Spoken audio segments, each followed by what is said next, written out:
పేదవాడి పక్షాన నిలబడతాం, ప్రజా గొంతుకై నినదిస్తాం.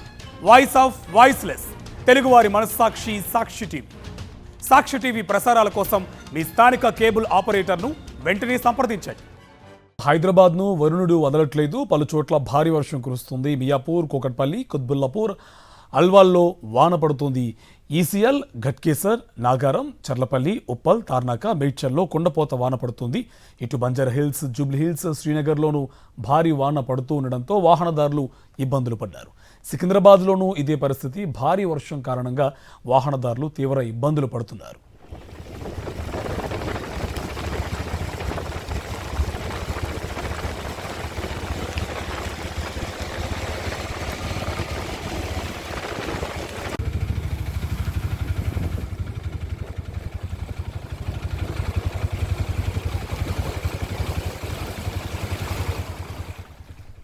హైదరాబాద్ను వరుణుడు వదలట్లేదు. పలు చోట్ల భారీ వర్షం కురుస్తుంది. మియాపూర్, కూకట్పల్లి, కుత్బుల్లాపూర్, అల్వాల్లో వాన పడుతుంది. ఈసీఎల్, ఘట్కేసర్, నాగారం, చర్లపల్లి, ఉప్పల్, తార్నాక, మేడ్చల్లో కుండపోత వాన పడుతుంది. ఇటు బంజారా హిల్స్, జూబ్లీ హిల్స్, శ్రీనగర్లోనూ భారీ వాన పడుతూ ఉండడంతో వాహనదారులు ఇబ్బందులు పడ్డారు.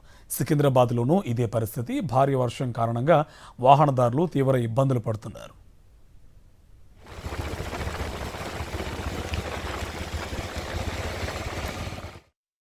దీనికి సంబంధించి పూర్తి డీటెయిల్స్ మా కరెస్పాండెంట్ రవిచంద్ర మనకి ఫోన్ లైన్లో అందిస్తారు. రవిచంద్ర, డీటెయిల్స్ ఏంటి?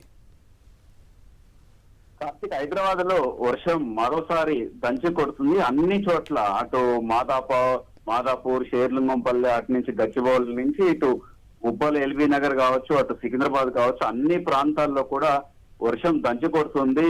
ఒక 2 గంటల నుంచి వర్షం కురుస్తూనే ఉంది. అటు సెంట్రల్ సిటీల్లో కూడా అదే పరిస్థితి ఉందని చెప్పుకోవచ్చు. కేపీహెచ్పి, బాల్నగర్, నిజాంపేట్, మూసాపేట అన్ని ఏరియాల్లో కూడా వర్షం దంచి కొడుతుందని చెప్పుకోవచ్చు. అయితే నిన్న మొన్న కూడా హైదరాబాద్ కి రెడ్ అలర్ట్ ప్రకటించారు అధికారులు. అందులో ఒక పూట స్కూల్స్ కూడా నిర్వహించారు. ఇవాళ ఇండిపెండెన్స్ డే కావడంతో, సెలవు దినం కావడంతో కొన్ని చోట్ల ఆఫీసులు కూడా సెలవు కావడంతో ట్రాఫిక్ కాస్త లేదనిపించుకున్న సమయంలో ఈ విధంగా వర్షం పడుతుందని చెప్పుకోవచ్చు. అయితే గతంలో కూడా రెడ్ అలర్ట్ ప్రకటించిన సమయంలో కూడా వర్షాలు కురుస్తాయని అనుకున్నారు. ఆ స్థాయిలో వర్షాలు కురవట్లేదు.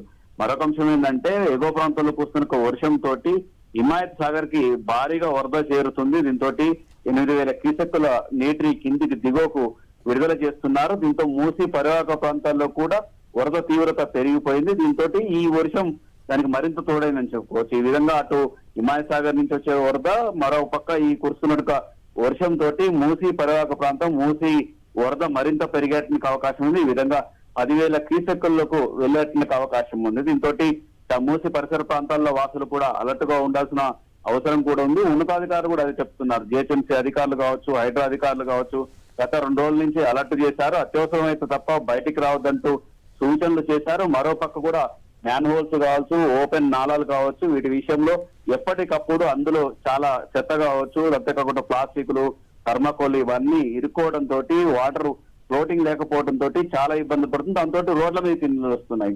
నాలాల్లో కావచ్చు, దాంతో పాటు మ్యాన్ హోల్స్ లో పొంగిపోవడం, మ్యాన్ హోల్స్ నుంచి బయటికి రావడం, దీంతో రోడ్ల మీద నుంచి నీళ్ళు వెళ్ళటంతో కూడా వాహనదారులు బాగా ఇబ్బంది అవుతుంది, ప్రయాణాలకు ఇబ్బంది అవుతుంది. ఎప్పటికప్పుడు జాగ్రత్త తీసుకోవాలంటూ ఉన్నతాధికారులు అవసరమైతే చాలా విషయాల్లో కూడా జాగ్రత్త ఉండాలి. ముఖ్యంగా అంబులెన్స్ విషయంలో, కొన్ని కాలనీ లోతట్టు ప్రాంతాల విషయంలో కూడా ఎప్పటికప్పుడు ఎగువ ప్రాంతాలకు పంపించాలి, పునరావాసం కేంద్రాలకు కూడా పంపించాల్సిన అవసరం ఉందంటూ కూడా అధికారులు చెప్తున్నారు. ముఖ్యంగా మూసి పరిసర ప్రాంతాల్లో ఉన్న వాసుల్ని పునరావాస కేంద్రానికి ఎప్పటికప్పుడు తరలించేట్టుగా ప్రయత్నం చేస్తున్నారు. ఎందుకంటే నిన్న మొన్న కురిసినట్టుగా హిమాయత్ సాగర్ నుంచి వస్తున్న వరదతోటి మూసి పక్కన ఉన్నటువంటి గుడిసెలు కావచ్చు, చిన్న చిన్న రేకుల షెడ్లు కావచ్చు, అందులోకి నీళ్లు రావడంతో వాళ్ళని పునరావాస కేంద్రాలకు తరలించారు. అంతేకాకుండా మిగతా లోతట్టు ప్రాంతాల్లో కూడా కొన్ని కాలనీలు ఫైండ్ అవుట్ చేశారు. 100 కాలనీలు ఉన్నాయి. చాలా పెద్ద పెద్ద కాలనీల్లో కూడా వరద నీరు రావడంతో అధికారులు అలర్ట్ అంటూ ఉన్నతాధికారులు చెప్తున్నారు.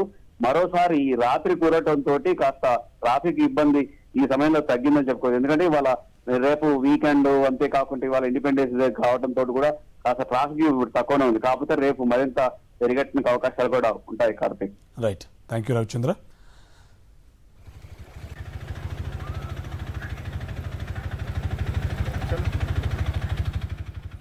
ఎస్, మనం చూస్తున్నాం కూకట్పల్లిలో కూడా వర్షం దంచుకొట్టిన పరిస్థితి కనిపిస్తుంది. రోడ్లన్నీ కూడా జలమయమైన దృశ్యాలు మనకి క్లియర్గా కనిపిస్తున్నాయి. అలాగే సికింద్రాబాద్ చూడొచ్చు. సికింద్రాబాద్లో కూడా అదే స్థాయిలో వర్షం పడుతుంది. ఉదయం నుంచి కూడా కాస్త వాతావరణం అనుకూలంగా ఉన్నప్పటికీ కూడా రాత్రి వేళ సాయంత్రం 9 గంటల నుంచి వర్షం దంచుకొడుతున్నటువంటి పరిస్థితి కనిపిస్తుంది. అక్కడ కూడా రోడ్లన్నీ జలమయమైన దృశ్యాలు కనిపిస్తున్నాయి. ఇటు మియాపూరు, పటాన్ చెరువులో కూడా అదే రకమైనటువంటి దృశ్యాలు మనకి స్క్రీన్ మీద కనిపిస్తున్నాయి. మియాపూర్లో వర్షం దంచుకొట్టింది. దీంతో వాహనదారులు తీవ్ర ఇబ్బందులు పడుతున్న పరిస్థితి కనిపిస్తుంది. మొత్తం ట్రాఫిక్ అంతా కూడా స్తంభించిన దృశ్యాలు మన స్క్రీన్ మీద చూస్తున్నాం.